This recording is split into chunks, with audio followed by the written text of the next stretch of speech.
Okay, how's it going, everyone? This is Dixon of the Ultimate Gamer. I'm logging on, and there's Tiffany background in the background, dressed up as Wonder Woman. Very sexy indeed.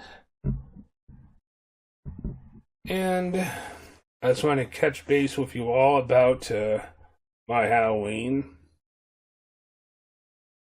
Well, a few days ago, I released a 1 hour project on Alone in the Dark, which I'm not completely satisfied with completely because there was some technical issues with the editing.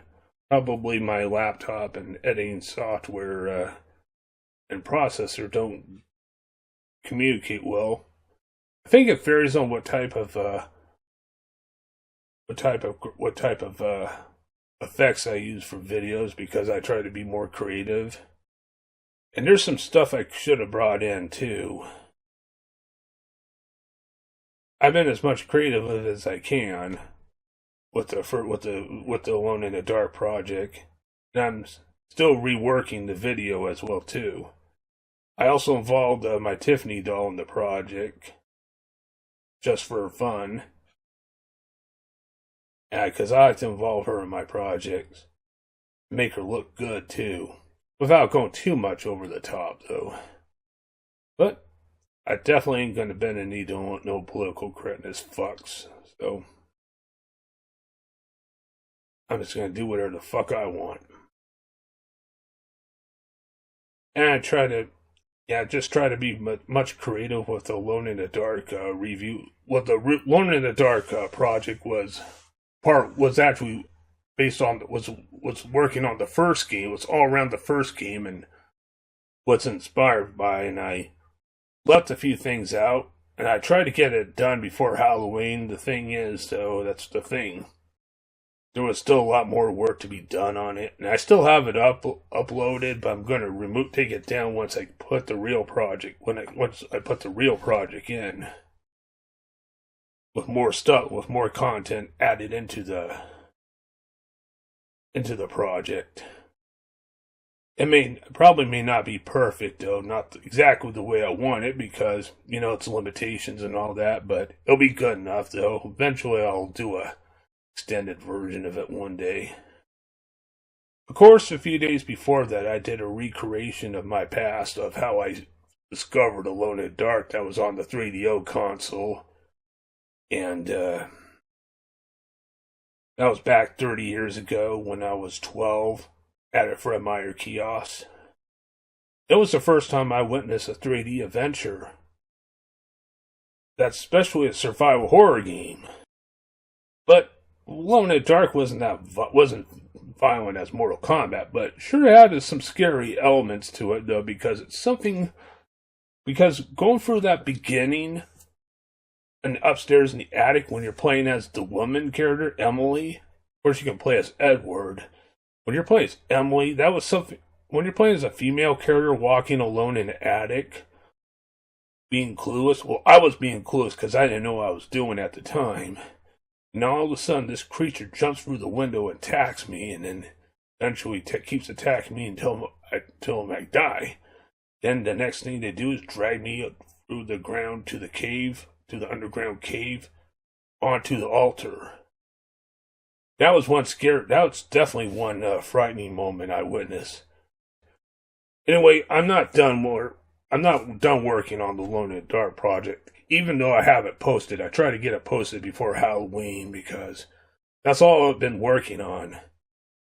I wish I was releasing more other small projects before than review projects because I was kind of currently working on.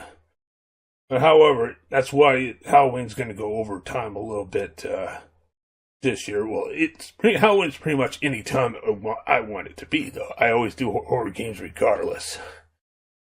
But Halloween's going to go over time for about a few weeks here and there, and I'm going to re-release that project and get it done to the best of my ability. If not perfect. But however, speaking of horror games, and 3DO for that matter, of course before I did the recreation of the Memories on Alone in the Dark, I was doing a Let's Play of Killing Time Resurrected which was also on the 3DO. Well, that one was exclusive on the 3DO, then later ported to the PC. Well, an actual update, kind of like an updated remake on the PC. But nowadays, there's a remastered version of Killing Time Resurrected on all platforms, and that's definitely a recommended game if you're into like first-person shooter games or full-motion video games. Think of Doom and Seven Guests together, you know what I mean. Definitely a good game indeed. And, yeah, of course, Night Dive Studios did a great job as usual on all the projects they did that were originally from the 90s, the remaster projects. The next thing they're working on, I'm not sure when the release date is going to come out, is The Thing Remastered. And I did a review on that game about 10 years ago, almost 10 years ago. I'm excited to see how this one is, though. I actually like that game. I actually like the original one. It's just that kind of out of place today, but now it's going to get a lot better than ever since they're remastering it, and it's coming out on all platforms as well. And of course, Night Dive Studios, before Killing Time, they did a remaster version of PO'd, which is also on the 3DO, and later ported to PlayStation. I'm glad they're even though that one was an obscure game, I'm still glad they bring obscure games, especially like that one, back. And of course, earlier this year, there was Plumbers Don't Wear Ties, even though Night Dive didn't have anything to do with it. That was Limited Run's doing. But speaking of Limited Run and remaster games, Clock Tower, The First Fear remaster. Well, it's actually called Clock Tower Rewind. That came out a few days ago, and I got it on Steam. And it's pretty good. That one made a comeback as well. Now I have the reproduction card on the Super Nintendo. Even though even though that one came out in Japan only on the Super Famicom, but it made an English translation on the Super Nintendo as a reproduction card. Of course, but how I found out about Clock Tower in the first place was on the PlayStation. I actually liked the game really well. The PlayStation version was actually simply titled as Clock Tower, but it was actually a sequel to the Super Nintendo game. I'm hoping that a remastered version of the PlayStation game of Clock Tower will get remastered, along with the sequel, which didn't do so well, but hopefully they can fix it, though, if they can get around to it. It's that what they call Clock Tower 2, Struggle Within, or Ghost Head. Except they probably should get the 2 out of there, though, and, and also also bring back Clock Tower 3 that was on the PlayStation 2. That'll be nice for them to do. Alright, I'm getting ahead of myself here. I'm not sure what else to talk about right now, though, but I'm still working on projects here and there. If you got any ideas, feel free to let me know. Leave a comment below. I'll see what I can do. Thank you all very much. This is Dixon and Wonder Tiffany back there logging off.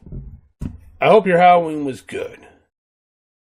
But Halloween's going to go a little bit overtime at least. Little bit overtime. Logging out.